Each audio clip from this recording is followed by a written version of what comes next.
Welcome to the deep dive. Today, we're getting into Tourette Syndrome. It's one of those topics that's really widely misunderstood. Definitely. And often joked about, sadly. Right. So our mission today is to kind of cut through all that noise, move past the stereotypes, and hopefully get to a more, empathetic understanding. Okay, let's unpack this. Yeah, such a vital topic for a deep dive, honestly. Mostly because these misconceptions, they have a real profound impact on people living with Tourette's. And what's fascinating here is, well, we're not just listing facts today. Okay. The goal is really to foster some genuine empathy, maybe raise the awareness level so it actually changes how we interact. Absolutely. And to help us do that, we've got some great source material. It's called Understanding Tourette Syndrome, Myths, Truths, and Support. That's right. And it's got these fantastic insights from someone called Birdie, who's a young adult actually living with Tourette's, and also Cindy, who's a psychologist. They offer really clear, grounded views. Yeah, exactly. So we're going to try and distill the most important bits for you. So where should we kick off? Well, let's start with the basics. What is Tourette syndrome? Fundamentally, it's a neurological condition. Neurological, okay. Meaning it comes from differences in how the brain is wired, its chemistry. It's not a choice, not a behavior someone picks. Got it. And it usually starts in childhood. Yeah. Its main characteristic is something called tics. Tics, right. So what exactly are tics? Can we break that down a bit? Sure. They're described as these sudden repetitive movements or sounds that a person experiences. And the key thing is they can't fully control them. They're sort of involuntary. That's the core of it, involuntary. And our source gives some really good concrete examples. Like you might see motor tics, things like rapid blinking, maybe shrugging the shoulders, or a quick head jerk. Physical movements? Yeah. And then there are vocal tics. These can be anything from, say, humming or frequent throat clearing, or even sometimes saying actual words or phrases. Yeah. Right. It's important, though, to stress just how diverse this condition is. How so? Well, not everyone with Tourette's has the same tics or the same intensity. It varies hugely. Okay. Some people might have quite mild tics. Maybe they don't interfere much with daily life. But for others, the tics can be much more severe, much more disruptive. That's interesting. So it's not a fixed thing. Birdie, from our source, actually paints a really good picture of this variability. They explain that for them, their tics can actually get stronger if they're feeling stressed out or, really tired. That makes sense. But then, and here's where it gets really interesting, the tics tend to reduce when Birdie's feeling calm or maybe deeply focused on something enjoyable. Right, an activity they love. Exactly, which tells us Tourette's isn't just static, it's dynamic. It shifts with stress, focus, emotion. That feels like a really crucial piece for understanding the day-to-day reality. It absolutely is. That personal insight just underscores it perfectly. It's neurological, yes, but how it expresses itself can really be influenced by what's going on inside and outside the person. Okay, so with that basic understanding in place, I think it's really crucial now that we tackle some of the myths, the really stubborn ones. The damaging ones. Yeah, the damaging ones. Let's go straight for the biggest stereotype, the one everyone seems to think of first. The idea that everyone with Tourette's is constantly shouting out insults or, inappropriate words. Ah, yes. The coprolalia myth. It's huge, and we absolutely need to set the record straight on that. Okay. That specific symptom, the involuntary swearing or shouting of inappropriate things, it's called coprolalia. Right. And our source material is crystal clear on this. Yeah? It only affects about 10% of people with Tourette's. Only 10%. Just 10%, meaning the vast majority, like 9 out of 10 people with Tourette's, do not have this symptom. It's actually quite rare, relatively speaking. Definitely not the defining feature people imagine. Wow. 10%.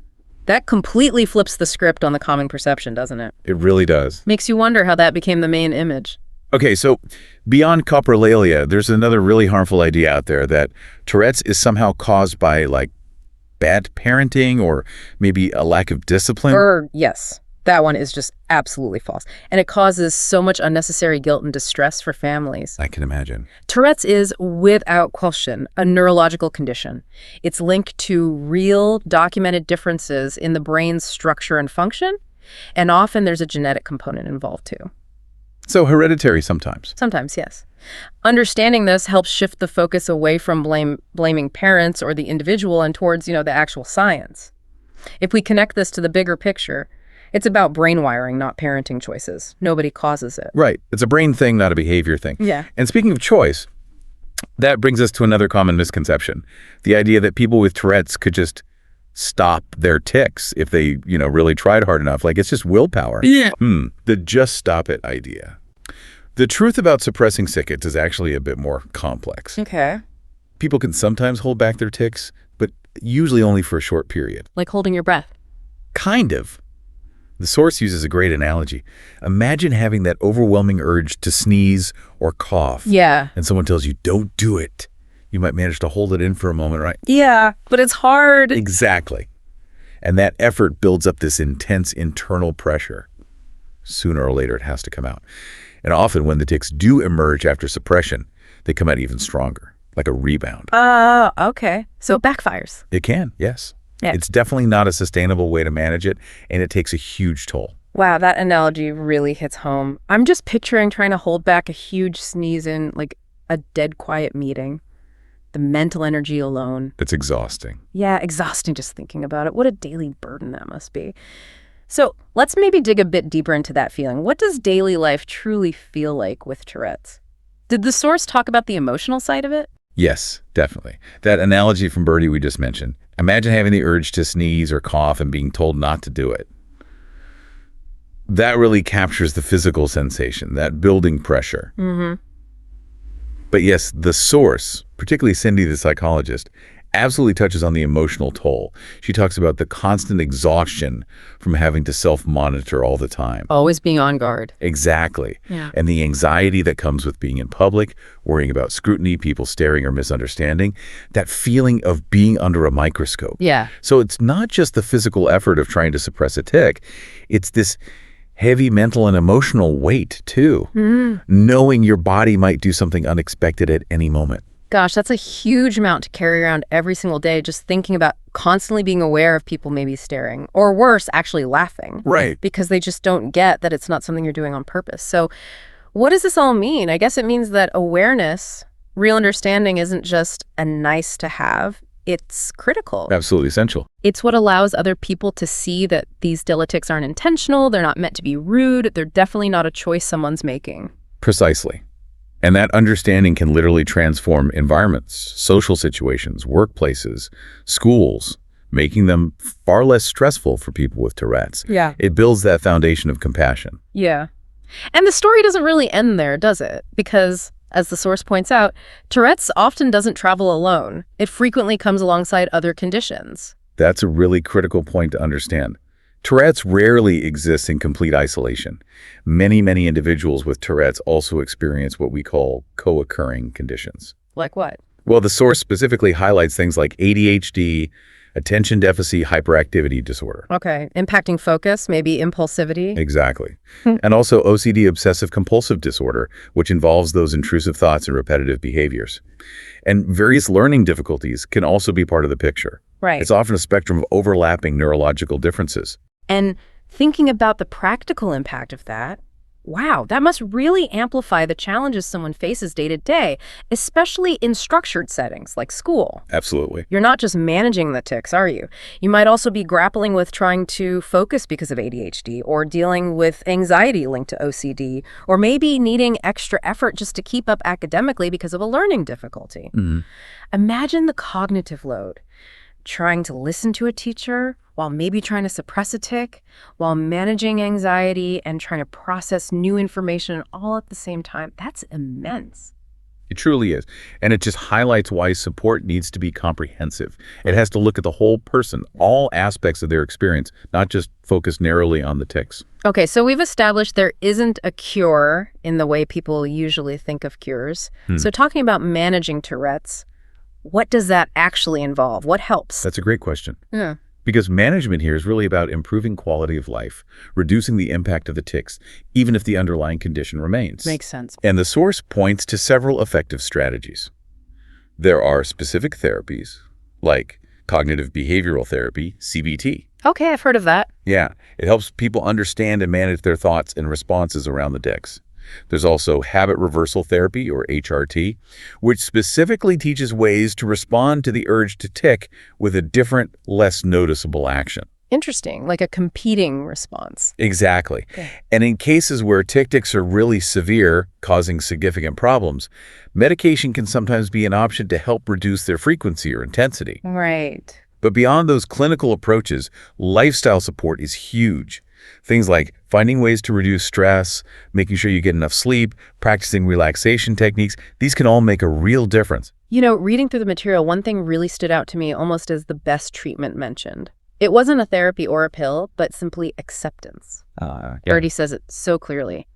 When teachers, friends, and family understand, life becomes much easier. That feels incredibly powerful. It's not medical, but it changes everything. It really does. And this raises an important question.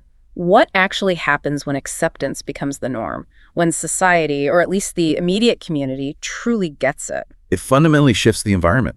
It moves from being a place of potential judgment, misunderstanding, maybe even isolation, to one of support and genuine belonging. Takes the pressure off. Hugely. Acceptance lowers that burden of constant self-consciousness, frees up mental energy. Instead of managing others' reactions, individuals can focus more on just living their lives. Yeah. It creates the foundation, the fertile ground where all the other strategies we mentioned can actually work better.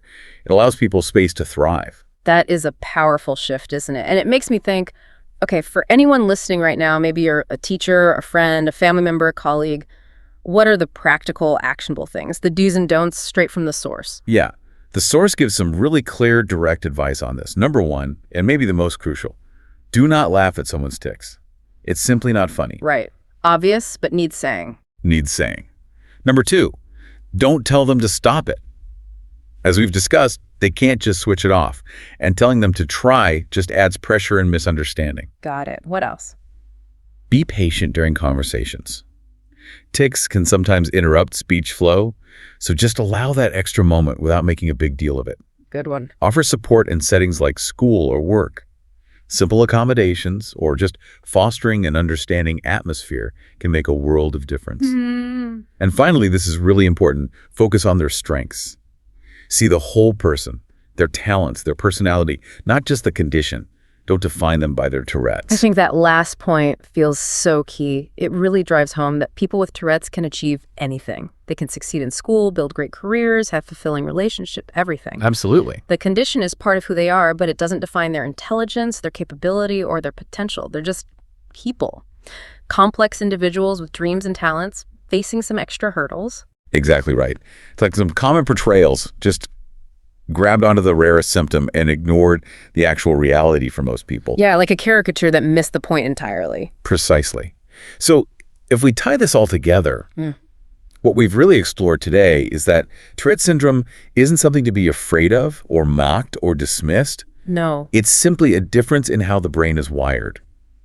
And with genuine understanding, with informed support, people living with Tourette's are absolutely capable of leading full, successful, thriving lives. Yeah.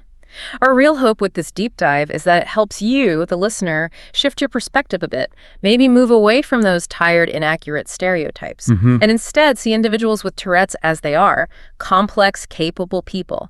Yes, facing challenges, but also possessing unique strengths, talents, and perspectives. Well said. We really encourage you to carry that awareness forward.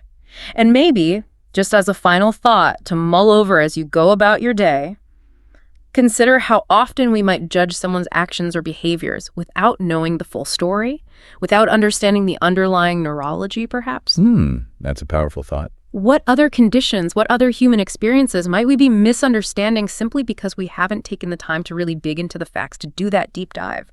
Something to think about. Thank you for joining us today.